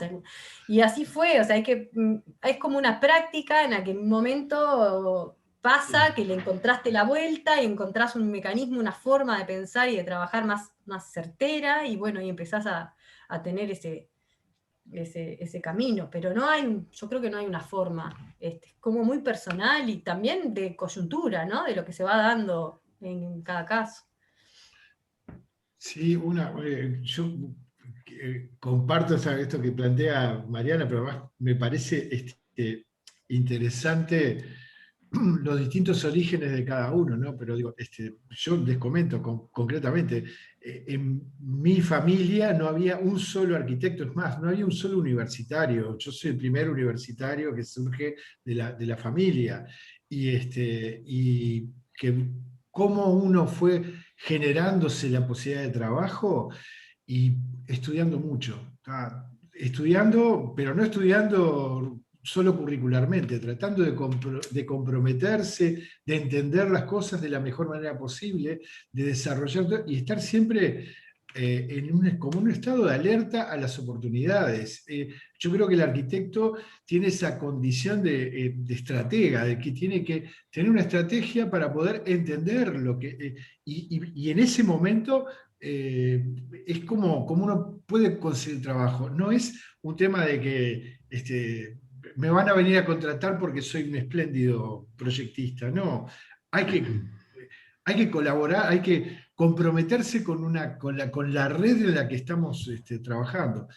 Cada día, además, la profesión plantea desafíos de cambio, ¿no? Desafíos de volver a pensar lo que uno hizo. O sea, esto que plantea Mariana, a mí me ha pasado con más tiempo, con más años, pero yo prácticamente me cuestiono todo lo que hice hasta ayer.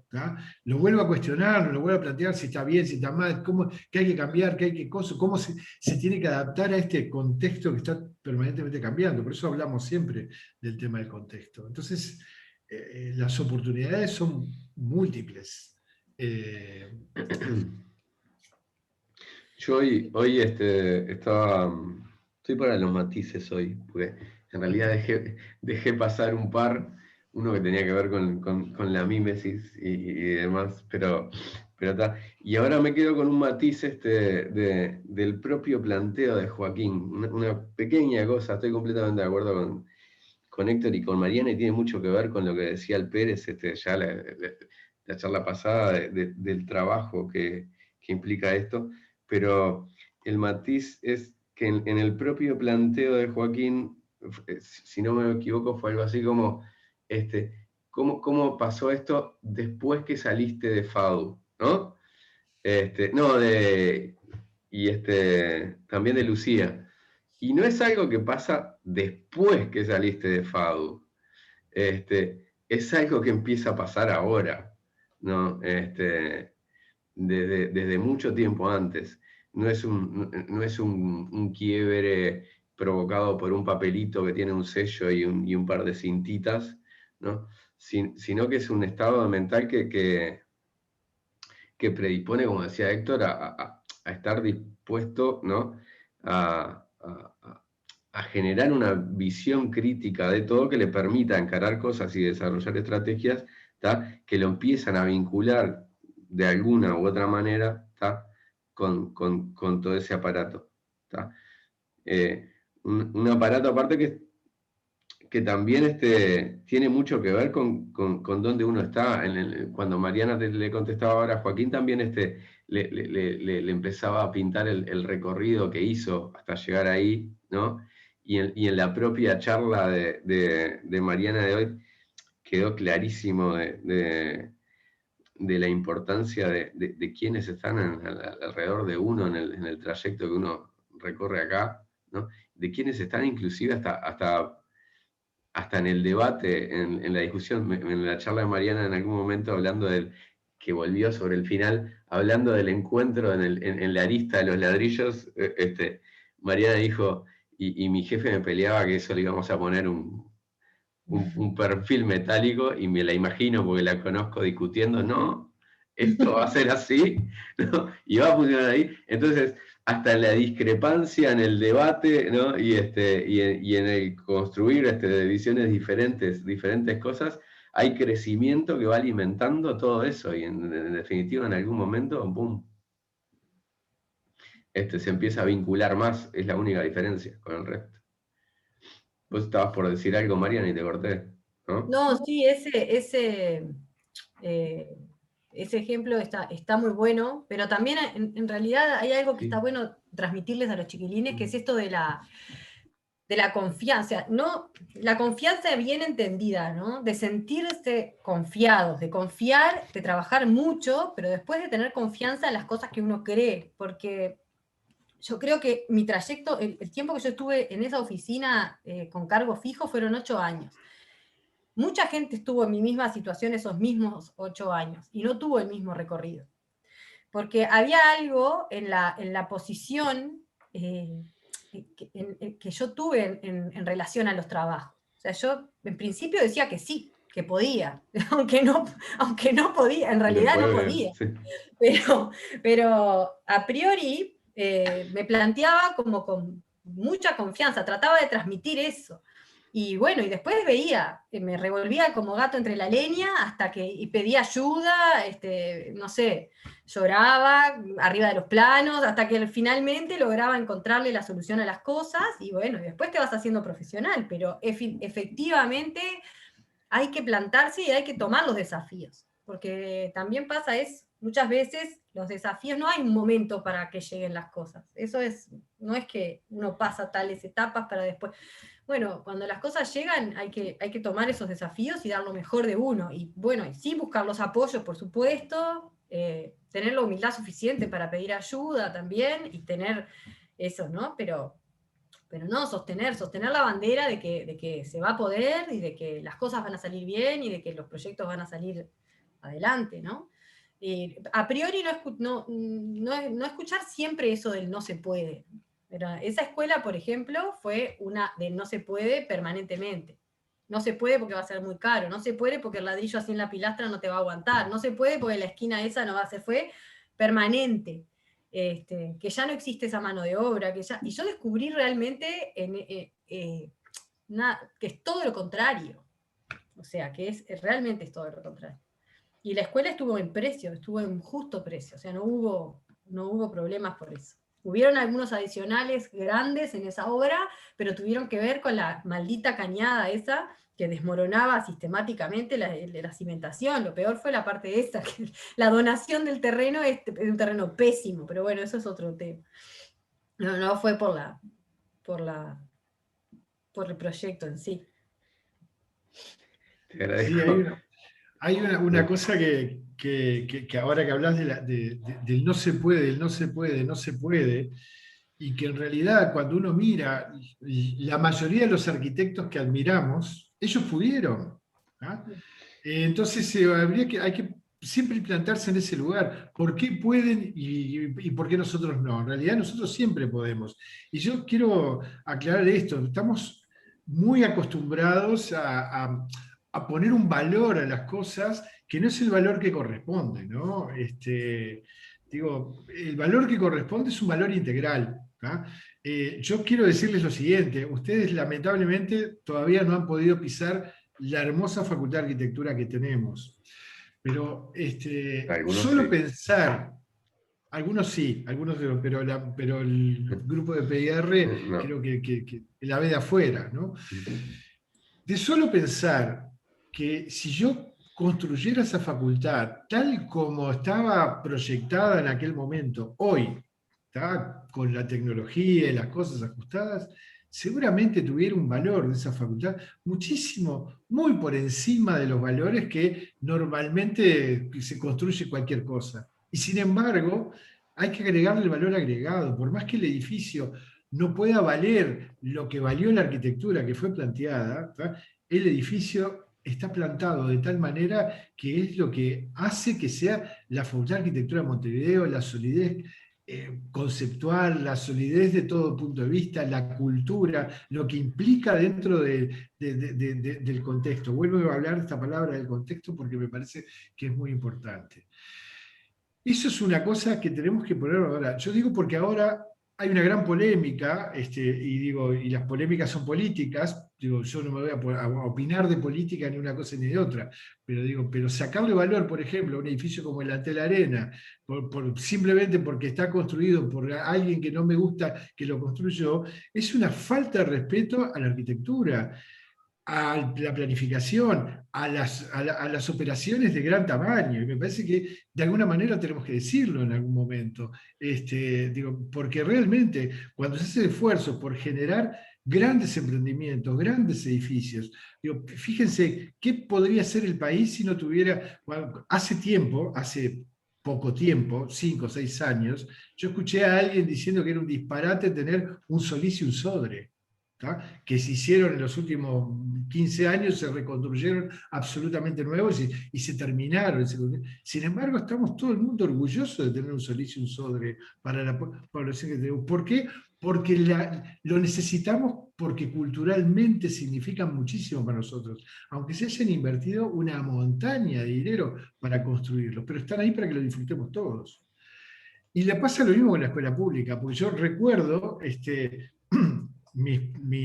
cuando fui por primera vez a la escuela pública, que fui desde los 5 años, como todo el mundo, a mí me tocó inaugurar una escuela de Rodríguez Juan Otena, la Escuela 52 en Sayago, una escuela muy interesante, y para mí era un palacio. Y yo fui a verlo hace relativamente poco, porque una vez sigo teniendo la credencial cívica en ese lugar y a veces me toca ir a votar a esa escuela. Y vuelvo y me encuentro una escuela que tiene la misma solidez que tenía en aquel momento. Y seguramente hoy día, si hablamos del costo por metro cuadrado de esa escuela, esté muy por encima del costo por metro cuadrado que tenemos disponible. Y sin embargo, esa escuela es maravillosa desde todo punto de vista, no solo por lo que ha durado. Me refiero a esta cosa que a veces se asocian el tema del costo con el tema del beneficio. Y yo digo lo siguiente, a veces tenemos que apostar a gastar más o a construir con más caro para obtener un beneficio de futuro mucho mejor. O donde las cosas tengan una personalidad, no cambiarles el sentido de lo que tienen. Por eso me parece que la tarea del arquitecto es muy importante y sobre todo es muy importante de futuro, tratar de mostrarle a la sociedad el valor de las cosas que trabajamos, sobre todo en los valores públicos, porque ahí es donde estamos pensando para el resto, no solamente para nosotros, ¿no?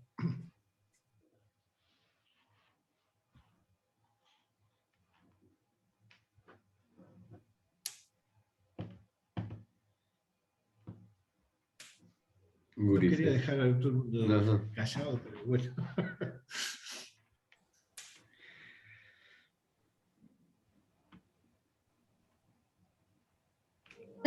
Tengo una duda más específica y que se sale de esto que estamos hablando ahora, pero es sobre el último proyecto, el de la escuela ¿Cómo se resolvió eso de la inundación y de la cañada que estaba tan cerca y todo eso? No me quedó muy claro.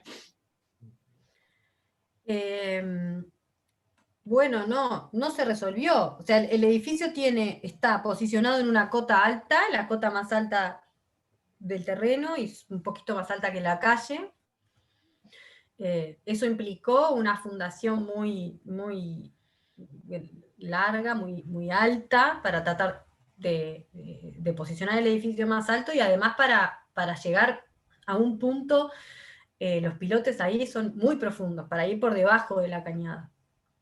Y luego eso que te contaba al principio, de la amortiguación que tenía el área de la cancha, ¿no? El área de la cancha es todo un área inundable, o sea que lo que hicimos ahí fue dirigir la inundación sabiendo que va a suceder, la dirigimos a una zona que no es perjudicial para el edificio. Entonces, bueno, toda esa zona hay momentos que está llena de agua y después se seca. El patio siempre está seco, o sea, siempre está en una cota segura. Pero sí, fue una definición compleja de cómo hacer. Claro, la cancha y esa parte del patio es lo que se inunda porque no queda de otra y no Claro, pasa nada, que está pensado para eso. claro, claro. Es una amortiguación justamente, o sea, está definido así. Tenés una cota baja para que cuando se derrama la cañada quede contenida ahí, o sea, precisa un espacio. Si vos no le das un Claro. espacio, el agua entra por cualquier parte. Mm. Así dirigís a dónde te parece bien que el agua entre. Sí. El A agua mí me se- interesa... Perdón. No, dale, Joaquín, era una pavada que le iba a decir a Tatiana. Dale vos. A mí me interesa Sí. saber cómo es el trabajo, y más específicamente en el caso tuyo, de un arquitecto en la obra, a la hora de que se está construyendo todo el proyecto. Bueno, en la obra, a mí me encanta la obra. El trabajo en las obras está buenísimo. Lo que tiene, me parece que es para los jóvenes y también para las mujeres, hay una primera llegada a la obra que es complicada. O sea, si sos arquitecto joven te van a molestar, y si sos mujer también. Pero después, con el tiempo, y también tratando de afirmarse siempre en los conocimientos que uno tiene, va generando como un vínculo de respeto, y ahí empieza una cosa que está buenísima, que es un intercambio verdadero, porque los roles de la obra son muy distintos. O sea, nosotros no estamos para decirle al capataz lo que tiene que hacer. Nosotros no sabemos lo que hace el capataz, o sea, no sabemos hacer lo que hace el capataz. Sabemos hacer otras cosas. Cada uno tiene su lugar y su rol, y para algo está. O sea, yo no sé cómo hacer esa esquina de ladrillo, realmente no sé. Lo que me puedo sentar es saber cómo lo están haciendo y tratar de sugerirles formas dentro de lo que yo conozco para mejorar eso, pero no voy a decirles cómo levantar un muro porque no tengo la menor idea. O sea, efectivamente nunca levanté un muro en mi vida. Lo que sí tengo que hacer es verificar que el muro esté bien levantado, verificar los procedimientos que sí conozco, verificar los niveles que sí puedo verificar y ayudar a eso, a hacer una serie de verificaciones para controlar que los trabajos estén bien realizados, pero no es mi rol saber hacer lo mismo que hacen los obreros. Entonces eso es como un trabajo de complemento que a veces cuesta que se entienda. Cuando se entiende está buenísimo, porque ellos se apoyan mucho en tu parte más técnica y de conocimiento más preciso, o de solucionar situaciones imprevistas que siempre hay dentro de los parámetros de seguridad, que eso tenemos que hacer nosotros siempre, seguridad de la obra en general, pero seguridad también del edificio, de que quede bien, de que no entren filtraciones, de que no haya diferencias en la estructura, porque siempre sucede diferente en la obra de lo que estaba previsto, ¿no? En general no es una cosa idéntica a los planos.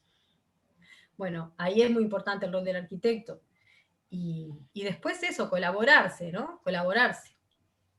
En este caso hubo mucha colaboración, y el capataz era un tipo con mucho amor por el oficio, y hicimos muchas pruebas para tratar de que las cosas funcionaran bien. De hecho, cambiamos un poco el muro ese de ladrillo calado, según las pruebas que hicimos con él, porque veíamos que había momentos que estaba muy denso y la luz casi no podía entrar, entonces con él fuimos cambiando eso, lo cambiamos en obra, también probamos ese corte de los ladrillos en la esquina mucho antes de que fuera el momento de hacerlo, se probó unos cuantos cortes a ver cuál daba bien sin que se rompiera la punta, y bueno, eso fue un trabajo como tratar de explicarle cuál era el objetivo y por qué era importante eso, y entonces ellos entran en resonancia con el objetivo, y está buenísimo. O sea, la gente de la construcción es espectacular, una persona que ama el oficio es espectacular. Lo mismo los carpinteros, los herreros. Es hermosa, la obra es buenísima.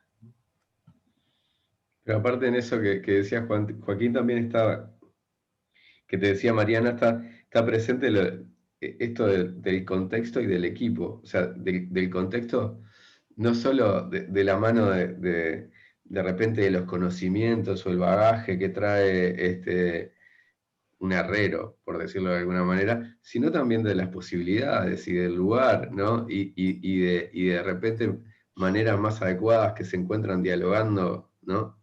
Con la persona. Es particular que va a desarrollar esa tarea.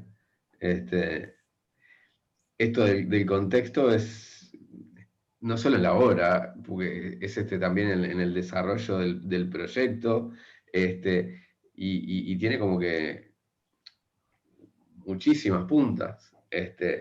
Es el lugar donde voy a estar, es la cultura de determinado momento, son determinadas posibilidades, también es la gente con la que voy a trabajar, ¿no? Y lo que aporta esa gente y demás.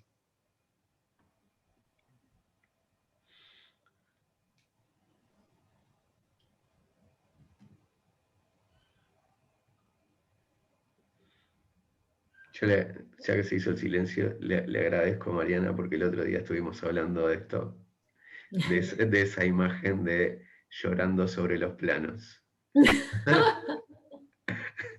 Y la cara de Héctor en este momento. No, no es fácil esto, muchas veces.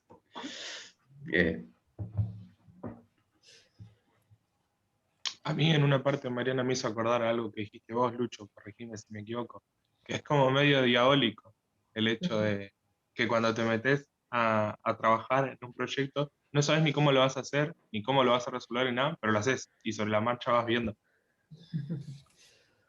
Cada vez menos diabólico, pero sí.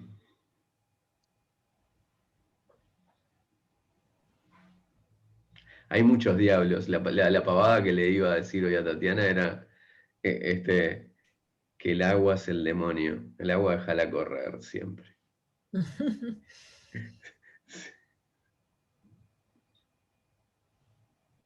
En Positos, Sacala para afuera de los edificios. En Positos había un arroyo, antes que es el arroyo de las lavanderas, y hay varios edificios. Yo conozco tres seguro, ¿tá? Donde el arroyo, aunque es como un cursito de agua canalizado, sigue pasando en el subsuelo del edificio. Que se desvía, se canaliza, pero está ahí abajo. El arroyo de los Sí. chanchos. ¿De los chanchos? Sí, ¿Sí? pasaba por Avenida Brasil y Pimienta. Nosotros nos agarró en un subsuelo una vez, hace 1000 años, y fue un invierno impresionante. Todos los días se llovía, se iba a la fundación con el agua. En pleno Positos, Avenida Brasil y Pimienta, para que tengan idea. Son esas cosas que uno no sabe con qué se encuentra, ¿no?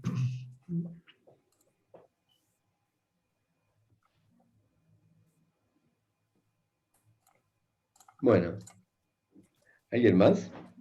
¿Tiene alguna pregunta?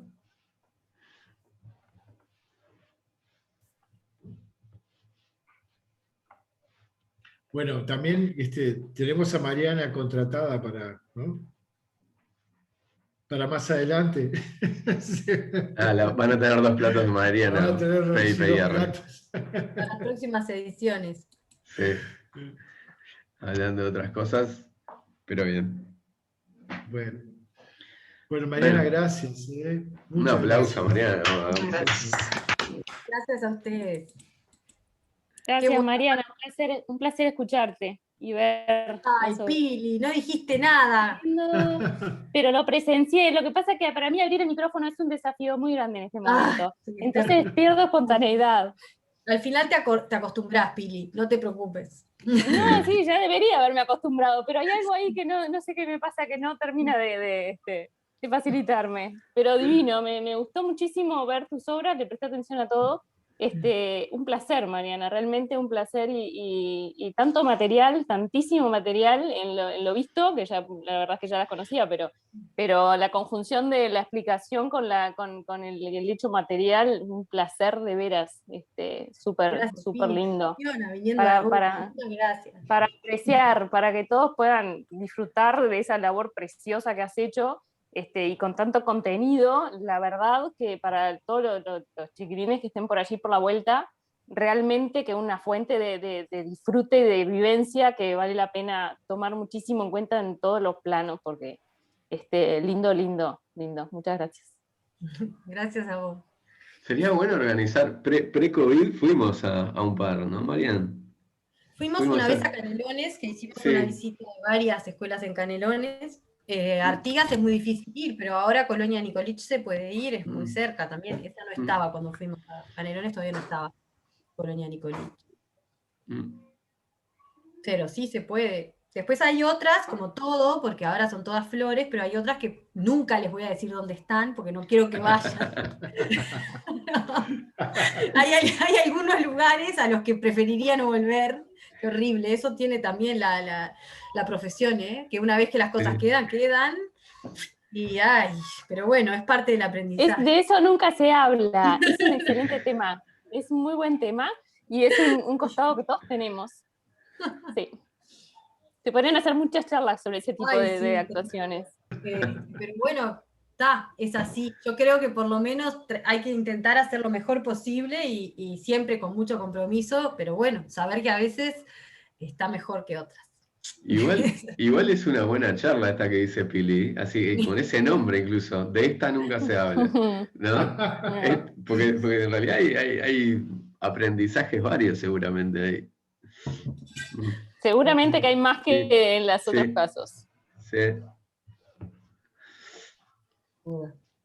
Bueno, muchas gracias a todos. Bueno. Gracias a ustedes. Chao, nos vemos pronto. Chao, chao. Nos vemos. Adiós.